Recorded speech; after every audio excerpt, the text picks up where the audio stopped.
Hello friend, मैं नवनीत एक बार फिर से आपका स्वागत करता हूं मेरे YouTube channel medicine and biology में। फ्रेंड, आज की इस वीडियो में मैं एक ऐसे वैक्सीन की बात करने जा रहा हूं जो कि आपकी जान भी बचा सकता है और साथ ही साथ आपके शरीर में होने वाले बहुत सारे कैंसर से भी आपको ये बचा सकता है। ये एक ऐसी वैक्सीन है जो न केवल महिलाओं के लिए बहुत ज़्यादा सुरक्षित है बल्कि ये पुरुषों के लिए भी बहुत ज़्यादा उपयोगी और सुरक्षित है। और इस वैक्सीन को बोलते हैं एचपीवी वैक्सीन। अब ये एचपीवी वैक्सीन होती क्या है, किस उम्र में लगाई जाती है, डोज क्या होती है, मेल में क्या डोज होती है, फीमेल में क्या डोज होती है, साइड इफेक्ट क्या होते हैं, इन सारी चीज़ों को आज की इस वीडियो में डिटेल में बात करेंगे। और फ्रेंड, एक बार फिर से आपसे वही रिक्वेस्ट है, चैनल पर पहली बार आए हैं तो चैनल को सब्सक्राइब करना ना भूले। वीडियो अगर आपको पसंद आती है, यूजफुल लगती है तो आप इसको अपने फ्रेंड के साथ भी शेयर कर सकते हैं। चलिए शुरू करते हैं।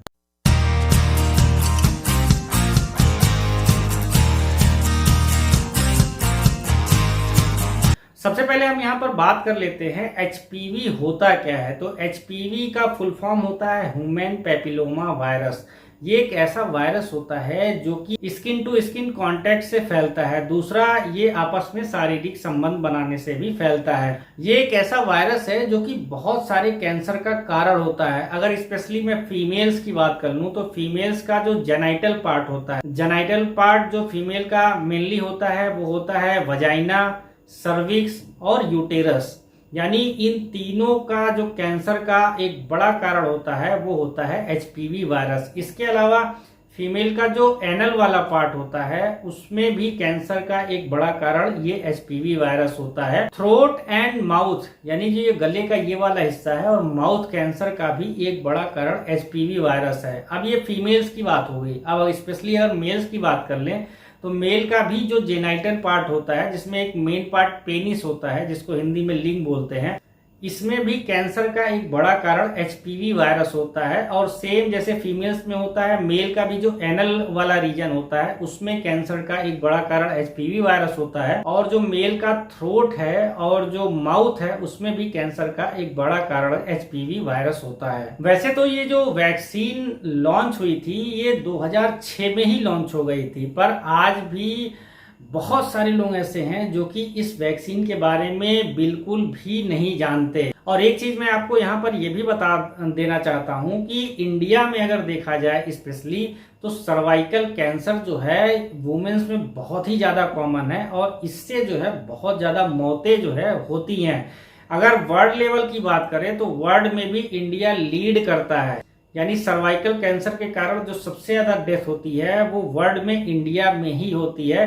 पर उसके बावजूद जो है हम लोग इस तरह की वैक्सीन से बिल्कुल भी अवेयर नहीं है। एचपीवी जो वैक्सीन है ये कम उम्र में ही लड़के लड़कियों को लगा देना चाहिए क्योंकि कम उम्र में उनका इम्यून सिस्टम जो है बहुत अच्छा होता है और उनकी बॉडी जो है बहुत अच्छा रिस्पॉन्स करती है। इस वैक्सीन को लगाने के बाद जो है जो मेल और फीमेल है उनकी बॉडी में एंटीबॉडी बन जाएंगे। एंटीबॉडी बनने की वजह से जो ये जितने सारे मैंने कैंसर के नाम बताए उन कैंसर से बचाव हो जाता है और ये बचाव 90% तक हो जाता है। 100% सियोरिटी किसी में नहीं होती, लेकिन 90% चांसेस होता है कि इस वैक्सीन की अगर आपने पूरी डोज लगवा ली तो इस तरह के कैंसर से आप बिल्कुल बच सकते हैं। अब मार्केट में देखा जाए वैसे तो कई सारे एचपीवी वैक्सीन्स मार्केट में अवेलेबल हैं, पर दो एचपीवी वैक्सीन्स मार्केट में बहुत ज्यादा फेमस है। उसमें जो पहला वैक्सीन है वो मर्क नाम की एक कंपनी बनाती है और इसका नाम है गार्डसिल 9। यानी ये 9 तरह के कैंसर से आपको बचाती है। और वो कैंसर कौन कौन से हो गए? एक हो गया आपका सर्विक्स का कैंसर, एक हो गया वजाइनल कैंसर, तीसरा हो गया यूटेरस वाला कैंसर। उसके अलावा एनोरेक्टल जो एरिया है फीमेल का उसके कैंसर से फीमेल बच सकती है।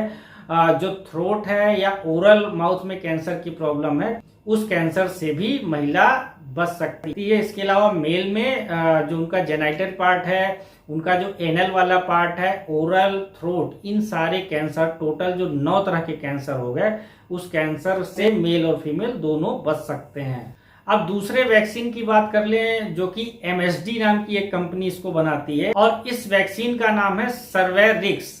बेसिकली ये सर्विक्स जो है ये महिलाओं में बहुत ज़्यादा फेमस है। तो ये जो सर्विक्स वाला कैंसर है जो कि सबसे ज़्यादा कॉमन कैंसर है आज की डेट में फीमेल्स के बीच में, और बहुत ज़्यादा डेथ रिपोर्ट की जाती है इस कैंसर की वजह से, तो ये स्पेशली फीमेल्स में बहुत ज़्यादा फेमस है। अब जब भी कोई इसका इस्तेमाल कर लेता है तो ये जितने मैंने कैंसर बताए उससे वो बच जाता है। अब इसके डोज की बात कर लें कि इसको किस उम्र में दिया जाता है और इसकी डोज क्या दी जाती है। तो इसका जो आइडियल टाइम होता है इस वैक्सीन को देने का वो होता है 9 से लेके 13 साल, चाहे वो मेल हो चाहे फीमेल हो, क्योंकि उस समय बॉडी बहुत अच्छा रिस्पॉन्स करती है। तो इसकी जो पहली डोज होती है जब वो दी जाती है उसके 6 महीने बाद दूसरी डोज दी जाती है। यानी अगर आप ये वैक्सीन किसी भी 9 से लेके 13 साल के मेल या फीमेल में दे रहे हैं तो जब आपने पहली वैक्सीन दी उसके करीब 6 महीने बाद दूसरी वैक्सीन आपको लगानी होती है, यानी टोटल 2 वैक्सीन लगानी होती है। लेकिन अगर किसी कारणवश ये वैक्सीन आपने 13 साल की उम्र तक बच्चों को नहीं लगवाई तो अगर आप 15 साल के ऊपर भी हैं तो ये वैक्सीन आप लगवा सकते हैं। बस इसमें ये है कि 2 डोज की जगह आपको 3 डोज लगवानी होगी।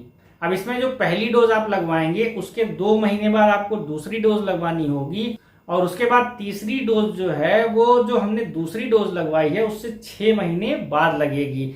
तो टोटल अगर 15 साल से ज्यादा उम्र है तो 3 डोज लगेगी। और ये जो वैक्सीन है ये आपके डेल्टॉइड रीजन यानी इस वाले रीजन में लगाई जाती है।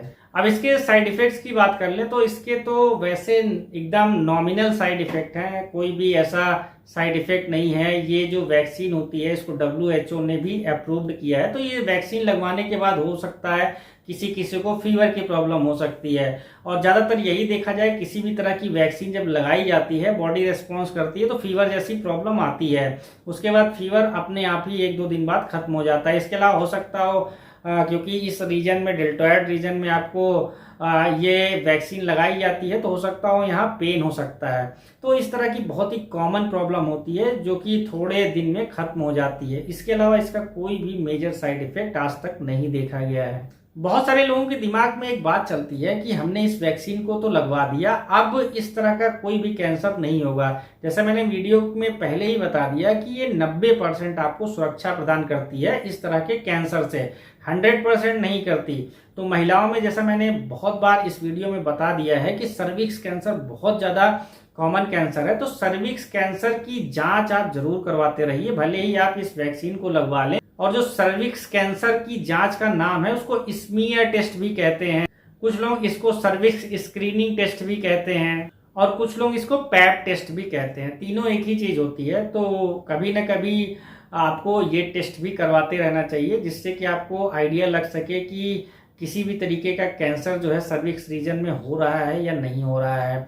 HPV वैक्सीन को लेकर कुछ और सवाल अगर आपके मन में चल रहे हो तो आप मेरे कमेंट बॉक्स में कमेंट करके मुझसे पूछ सकते हैं। आपका बहुत बहुत धन्यवाद।